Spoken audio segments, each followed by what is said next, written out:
What if I told you that while Allied forces were fighting Nazi Germany with tanks and bombers, Heinrich Himmler was sending SS scientists to the Himalayas searching for proof that Germans descended from godlike beings? That the Third Reich had an entire research organization dedicated to proving that Aryans came from the lost city of Atlantis? This isn't fiction. This is the true story of the Ahnenerbe, Hitler's occult research institute that blurred the line between science and supernatural madness. And what they were searching for was far stranger than you could imagine. On July 1st, 1935, in the heart of Berlin, SS Chief Heinrich Himmler gathered 5 racial experts and founded an organization that would become one of the most bizarre institutions of the Nazi regime. Its name was the Ahnenerbe, a German word meaning ancestral heritage. On paper, it was a scientific research institute. In reality, it became the epicenter of Nazi Germany's obsession with the occult, ancient civilizations, and the supernatural origins of the Aryan race. Himmler, one of the most powerful men in Nazi Germany and architect of the Holocaust, was fascinated by mysticism, paganism, and ancient religions. He despised Christianity, viewing it as a Jewish corruption of true Germanic spirituality. He believed that somewhere in humanity's distant past, a master race of godlike Aryans had once ruled the earth, possessing advanced technology and supernatural powers. The Ahnenerbe's mission was simple yet insane. Prove that this master race existed, find evidence of their achievements scattered across the globe, and resurrect their ancient knowledge to fuel the Third Reich's conquest of the world. What followed was a decade of pseudoscientific expeditions, occult research, and desperate searches for mystical artifacts that reads like something out of an Indiana Jones film. Except this was real, deadly serious, and funded by one of history's most evil regimes. The Ahnenerbe didn't emerge from nowhere. Its foundations were built on decades of German occult movements that flourished in the early 20th century. German occultists and mystics had developed elaborate theories about human origins that rejected mainstream science. The most influential was the world ice theory, proposed by Austrian engineer Hans Herbiger. According to this bizarre cosmology, multiple moons made of ice once orbited Earth. One by one, they crashed into the planet, causing catastrophic floods and destruction. One of these cataclysms supposedly destroyed the legendary continent of Atlantis. The theory claimed that before Atlantis sank, a race of godlike beings called Aryans, tall, blonde, blue-eyed supermen, escaped and spread across the earth, bringing civilization to inferior races. German occultists believed that modern Germans were the purest descendants of these Atlantean masters. Heinrich Himmler embraced these theories completely. He believed that by uncovering evidence of this ancient Aryan past, he could prove Hitler's claims of racial superiority weren't just ideology, they were scientific fact. The Ahnenerbe would be his tool to rewrite human history. The organization employed archaeologists, anthropologists, musicologists, linguists, botanists, and dozens of other scholars from respected academic fields. Many were legitimate scientists who either believed the Nazi racial theories or were willing to distort their research to support them.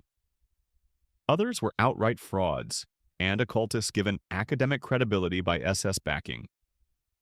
One of the Ahnenerbe's co-founders was Hermann Wirth, a Dutch-German lecturer obsessed with ancient Nordic religions and mysticism. Wirth claimed he had discovered evidence that all human writing systems originated with ancient Germanic peoples. He became fixated on a document called the Linda Chronicle, allegedly a 13th century Frisian manuscript that told the story of Atlantis, a land in the North Sea called Atland that was destroyed by catastrophe. Wirth's research was immediately controversial. Even other Nazi ideologues, including Alfred Rosenberg, dismissed his work as ridiculous.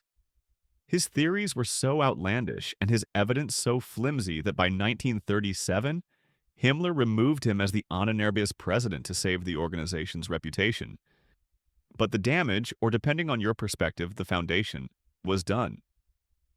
The Ahnenerbe was now firmly associated with occult mysticism rather than legitimate science. Perhaps the most famous and controversial Ahnenerbe project was the 1938 to 1939 German expedition to Tibet, led by zoologist and SS officer Ernst Schaefer. On the surface, it was a scientific mission to study Tibetan wildlife, culture, and geography. But Heinrich Himmler had far more mystical objectives in mind.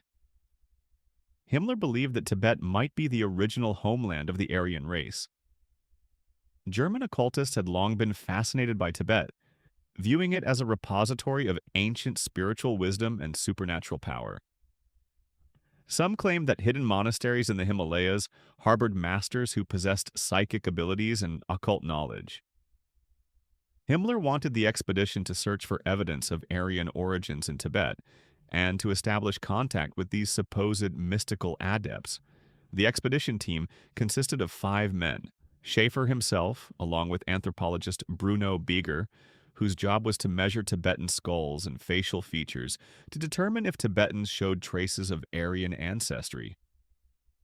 The expedition carried SS banners and swastika flags into the forbidden city of Lhasa, where they were surprisingly welcomed by Tibetan officials. For months, the team traveled through Tibet, collecting over 3,300 bird specimens, filming religious festivals, documenting local customs, and photographing everything. Bieger measured hundreds of Tibetan faces, trying to find racial connections to Germans. The team even acquired mysterious artifacts, including what came to be called the Iron Man, a statue carved from a meteorite that some speculated had occult significance. But did they find evidence of Aryan origins in Tibet? No. Despite Himmler's hopes, the expedition produced no proof whatsoever that Tibetans were related to ancient Aryans or possessed supernatural knowledge. Schaefer himself was frustrated by Himmler's occult interests, viewing them as nonsense that interfered with legitimate scientific work. Yet, when the expedition returned to Germany in 1939, Nazi propaganda presented it as a triumph, releasing a film called Geheimnis Tibet, Secret Tibet, that portrayed the journey as unlocking ancient mysteries. The Ahnenerbe's obsession extended to mystical artifacts mentioned in legends and religious texts.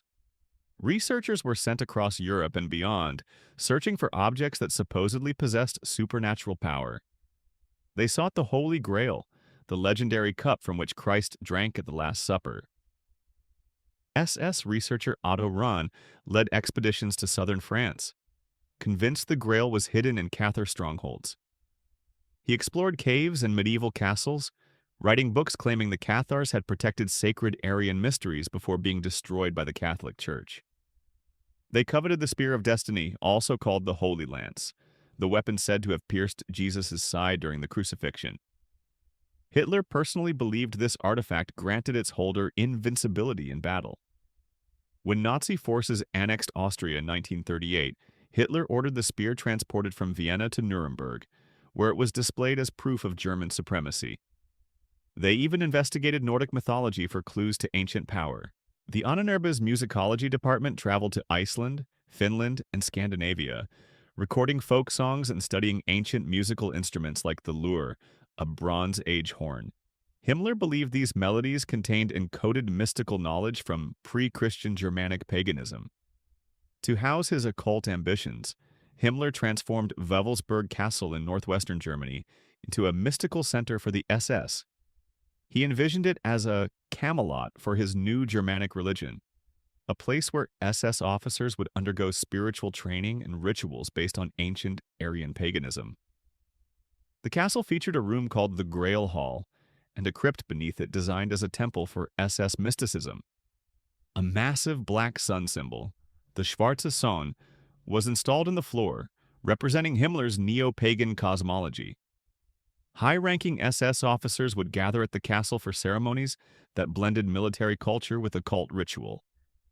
Each officer had his own seat at a round table, deliberately echoing King Arthur's knights. Himmler even established an SS witches division within the Ahnenerbe to investigate medieval witch trials. His goal wasn't to condemn the persecution of supposed witches, but to argue that these women were actually Germanic wise women and pagan priestesses murdered by the Catholic Church for preserving ancient Aryan spiritual knowledge. It was twisted revisionism designed to fuel anti-Christian sentiment and resurrect pagan practices. As World War II progressed, the Ahnenerbe's work grew darker and more horrifying. What began as expeditions to find mystical artifacts evolved into brutal human experimentation, justified by pseudoscience. Dr. Sigmund Rascher, an Ahnenerbe researcher, conducted freezing experiments on prisoners at Dachau concentration camp, claiming he was studying ancient Germanic survival techniques. Prisoners were submerged in ice water until they died, ostensibly to help German pilots shot down over cold seas. Other experiments tested altitude tolerance, bone transplants, and experimental drugs, all conducted without anesthesia on helpless victims. Bruno Beger, the anthropologist who had measured Tibetan skulls, later provided concentration camp prisoners to Nazi physician August Hirt for a grotesque project, creating a collection of Jewish skulls to prove racial inferiority. Beger selected prisoners from Auschwitz based on their physical features. They were murdered, and their bodies were delivered to Hirt's laboratory. The Ahnenerbe had transformed from a bizarre occult research institute into a criminal organization complicit in Nazi atrocities. When World War II ended, the Ahnenerbe's managing director, Wolfram Sievers, was tried at Nuremberg and executed for war crimes in 1948. So, what was the Ahnenerbe really? Was it a legitimate scientific organization corrupted by Nazi ideology? Or was it always a pseudoscientific propaganda machine designed to manufacture evidence for Hitler's racial theories?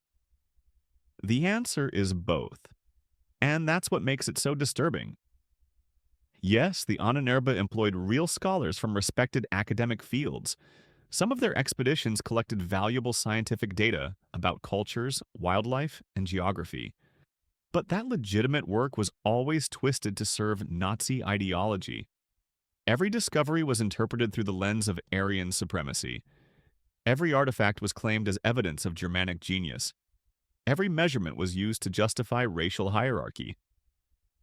Heinrich Himmler genuinely believed in occult theories about Atlantis, mystical artifacts, and godlike Aryan ancestors.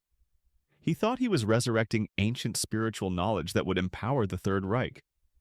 In reality, he was constructing elaborate mythology to rationalize genocide. The expeditions to Tibet found no evidence of Aryan origins. The searches for the Holy Grail came up empty. The world ice theory was nonsense. The Urlinda Chronicle was a proven fraud.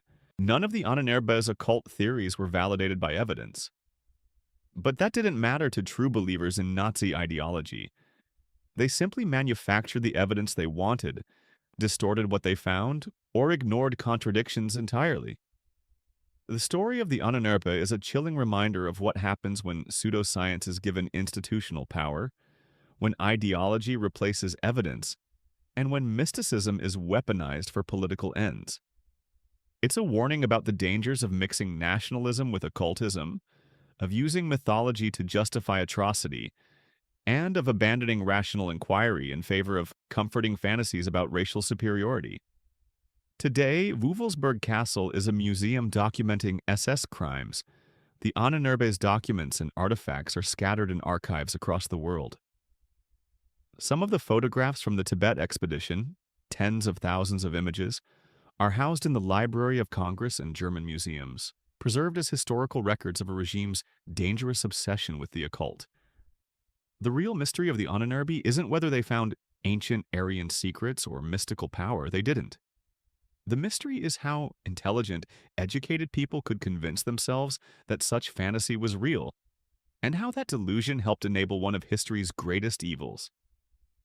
If this journey into the dark side of history fascinated you, subscribe for more mysteries from World War II. Next time, we'll explore another unexplained phenomenon from the war. Until then, remember, not all mysteries lead to truth. Some lead to madness.